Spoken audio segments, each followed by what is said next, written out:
California. The National Weather Service in San Diego has issued a flash flood warning for San Bernardino County in Southern California until 7:15 p.m. PDT. At 4:03 p.m. PDT, Doppler radar indicated thunderstorms producing heavy rain across the warned area. Between 0.75 and 1.25 inches of rain have fallen. Additional rainfall amounts of 0.5 to 1 inch are possible in the warned area. Flash flooding is ongoing or expected to begin shortly.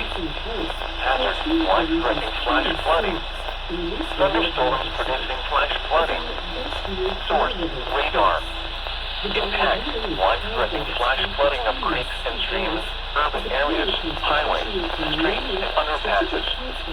Some locations that will experience flash flooding include Victorville, Apple Valley, I-15 between Victorville and Barstow, Oro Grande and Glendale.